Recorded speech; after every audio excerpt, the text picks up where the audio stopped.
Good morning, ladies and gentlemen. Before I actually introduce myself, I would like to pose two questions to you. And a show of hands at the right time would be very much appreciated. Who thinks that in 2008, the cost of red tape to businesses emanating from the EU was around £50 billion? Show of hands, please.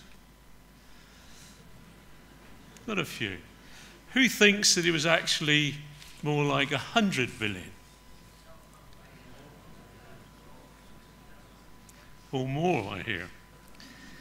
Well, the think tank Open Europe estimated in 2009 that the cost of red tape linked to EU directives exceeded £100 billion. They also projected, and this is really something, that in 2018 the cost would reach £365 billion. To my knowledge, these figures have never been disapproved, refuted, or even challenged. Quite mind-boggling, isn't it? Thank you for that. So my name is Keith Crawford. I was born 7 miles down the coast at Teignmouth. At the age 15 and a half, I went into the British Army as a junior, did my time, and then came out, and then went into my regiment, the Devonshire and Dorset Regiment, which is axed by the Labour government when the last time they were in power. I joined UKIP almost 7 years ago and have been actively involved ever since. I'm here this morning following a request from Steve Crowther, as you know, the party chairman, asking me to give a short talk on how EU policy have affected businesses. For those who know Steve, even a polite request is the same as an order, and that's why I'm here. Over the past years, I've developed a mixed portfolio of some 60 properties. Now, the influx of cheap labour from Europe to the UK really rapidly affected my business model. I could no longer be competitive in quoting for contracts due to the flood of this cheap labour. So I decided I would only contemplate building for my own portfolio and then not sell, but let the properties. Loyalty to my own employees, which sounds a bit trite, but it's true, and an allegiance to principles prevented me from exploiting this cheap labour. It is interesting to note that the EU policy of freedom of movement across borders also impacts on the demand for housing. And our government can no longer control this.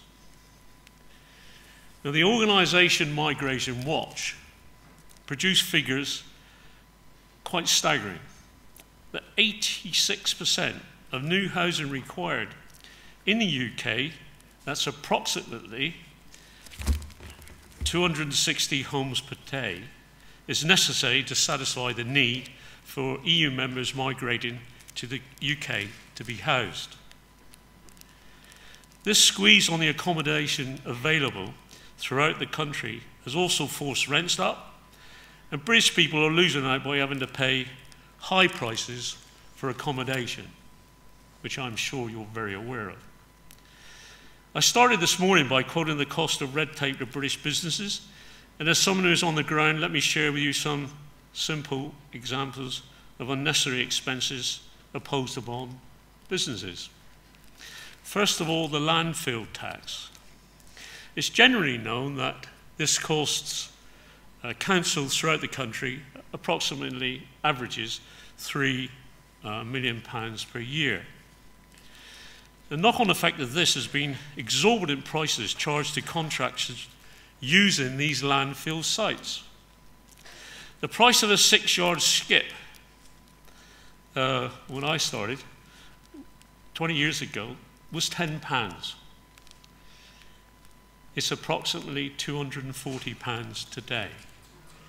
Now, one expects prices to go up, but not that much.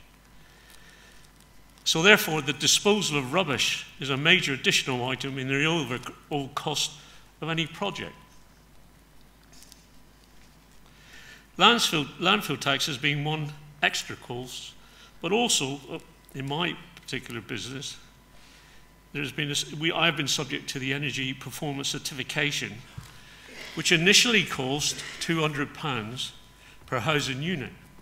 And if you've got 60 units, it's quite expensive. However, today, because of more operatives being trained, it's down to about £40. We can see the cost of something yet imposed on us. I don't see evidence of any benefits in reducing carbon emissions. And please do remember, as I'm sure you're fully aware, that all costs are eventually passed on to the tenant or purchaser. Health and safety rules, as we know, implicate the highest of costs to businesses and construction in the construction industry. You will be very relieved to know that I do not have the time or the inclination, I might add, to cite the many thousands of EU directives with regards to health and safety. But this story, this anecdote, epitomizes for me where EU policy has taken over from common sense. Common sense. I have worked over the years with an electrician whose nickname is honestly Swampy. All right, Swampy. He had just finished working on a public building in Exeter.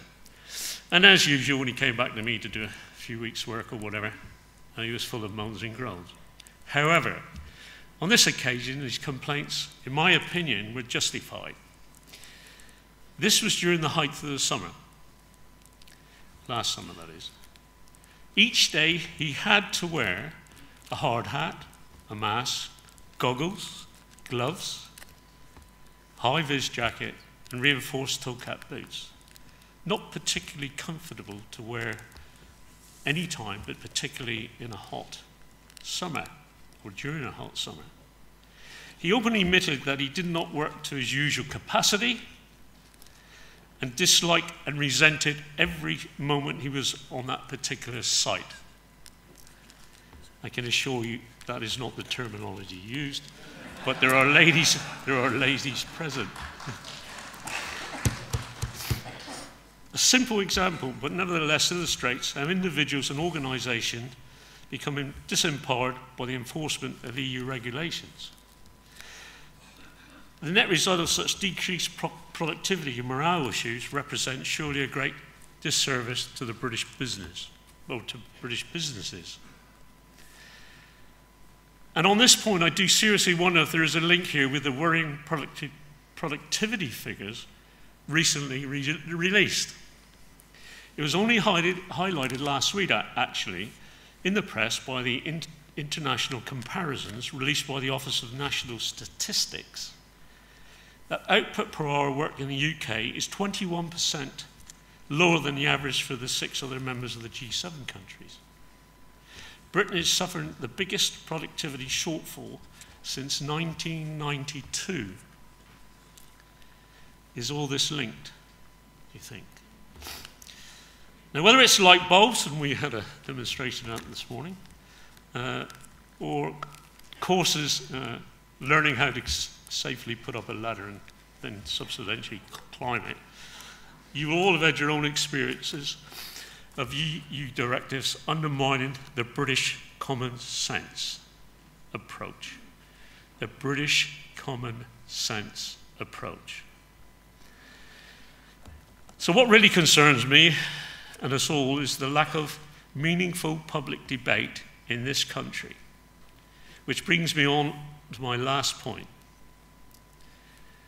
As you're aware, the media coverage of UKIP has become kinder. We have to say that. In the last year, 18 months, it has become kinder. However, bias still continues. And though not part of my remit this morning, I'm taking this opportunity to voice my concern that the UKIP message is still not being put across to the general public as well or as often as it should and could be. I was appalled at the end of last year when Exeter Council held what they termed a Democracy Week. Sounds good, doesn't it? Democracy Week, why not? And one of the elements of this was a question and answer session organised by the local newspaper and the local radio station. Once your question had been accepted, you were invited to the university, and with the aid of a roving mic, you put your question to the panel. This panel represented all political parties except for one. The organisers ran out of time, and with 7 or 8 questions not addressed by the panel.